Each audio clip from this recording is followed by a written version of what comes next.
আরবি সাহার শব্দের অর্থ হলো মরুভূমি। সাহারা শব্দের অর্থ হলো শ্রেষ্ঠ মরুভূমি। ধারণা করা হয় প্রায় 10,500 খ্রিস্টপূর্বাব্দের দিকে এই অঞ্চলে প্রচুর বৃষ্টিপাত হতো। এ সময় বেশ কিছু হ্রদ ও ছোট নদীর অবস্থানের প্রমাণ পাওয়া যায়। এ সময় এ অঞ্চলে গভীর অরণ্য ছিল। এ অঞ্চলে তখন আদি মানুষের একটি অংশ বসবাস করত।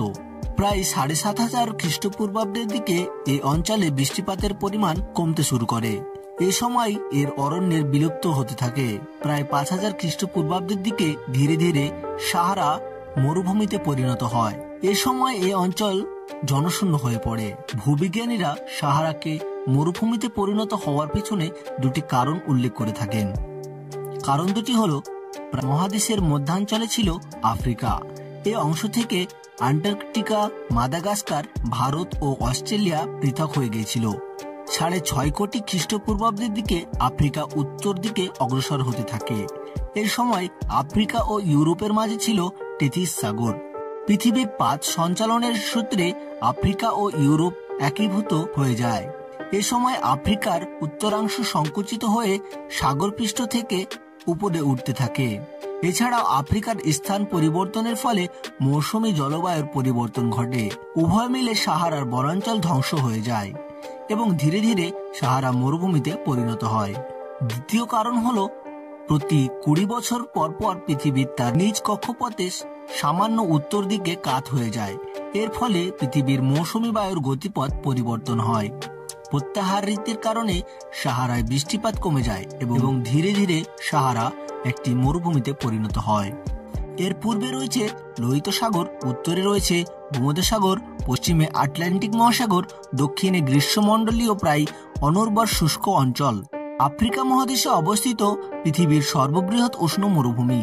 ভূতাত্ত্বিকদের মতে যেখানে বৃষ্টিপাতের হার বছরে 10 ইঞ্চির কম হয়ে থাকে সে অঞ্চলকে মরুভূমি বলা হয়। এই বিচারে আর্কটিক ও অ্যান্টার্কটিক মহাদেশকেও মরুভূমি বলা হয়। সাহারা মরুভূমি মূলত পাথুরে মালভূমি ও বালির সমুদ্র দিয়ে গঠিত। ঢেউ খেলানো মরুবালির দ্বারা আবৃত এই মরুভূমির কোথাও কোথাও সুউচ্চ বালিয়াড়ি দেখা যায়। এদের বেশিরভাগের উচ্চতা প্রায় 180 মিটারের বেশি হয়ে থাকে। বাতাস এবং হালকা বৃষ্টিপাতের কারণে এই সকল বালিয়াড়ি তৈরি হয়ে থাকে। এর বুকে জুড়ে রয়েছে প্রায় সমতল দীর্ঘ বালুময় প্রান্তর। এই প্রান্তরকে অনেক সময় বালির সাগরও বলা হয়ে থাকে। এছাড়াও রয়েছে বিচ্ছিন্নভাবে কিছু পর্বতমালা। এদের মধ্যে ইয়ার পর্বতমালা, আহাগার পর্বতমালা, সাহারান আটলাস ইত্যাদি উল্লেখযোগ্য। সাহারা মরু অঞ্চলের বেশিরভাগই জায়গা অনুর্বর, তাই এই বিশাল অঞ্চল জুড়ে গাছপালা দেখা যায় না। মধ্য সাহারার এলাকাগুলোই লিবিয়ান মরুভূমি, পূর্বাঞ্চলের মরুভূমি, নুবিয়ান মরুভূমি ও অন্যান্য এলাকাগুলো সাহারার সবচেয়ে শুষ্ক এলাকা। এসব অঞ্চলে কখনো কখনোই সারা বছরে কোনো সময়ই বৃষ্টিপাত হয় না।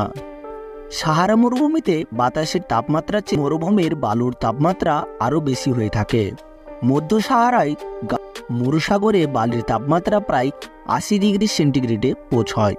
উল্লেখ্য, সুদানে মরুবালুর সর্বোচ্চ তাপমাত্রা রেকর্ড করা হয়েছে 83.5 ডিগ্রি সেন্টিগ্রেড। সাহারা মরুভূমির লিবিয়ার আল আজিজিয়াকে পৃথিবীর উষ্ণতম স্থান হিসেবে উল্লেখ করা হয়। দিনে প্রচণ্ড গরম এবং রাতে প্রচণ্ড ঠান্ডা। রাতের বেলা সাহারার দৈনিক গড় তাপমাত্রা সাধারণত 13 ডিগ্রি থেকে 20 ডিগ্রি সেলসিয়াসে নেমে আসে। রুক্ষ সূক্ষ্ম সাহারা মরুভূমিতে প্রায় 2800 প্রজাতির বৃক্ষ দেখা যায়। এর প্রায় 1/4 সাহারার স্থানীয় উদ্ভিদ। এর ভিতরে মধ্য সাহারায় 500 প্রজাতির গাছ।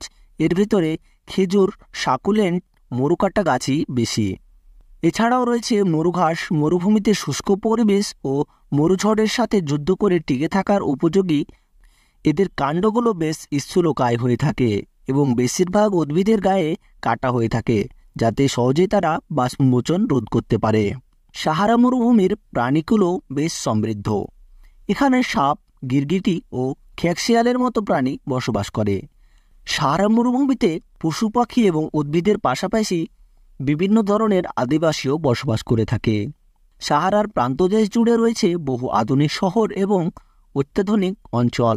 দিনের উত্তাপ ও রাতের শীতের হাত থেকে রক্ষা পাওয়ার জন্য আধুনিক ব্যবস্থায় বসবাস করে।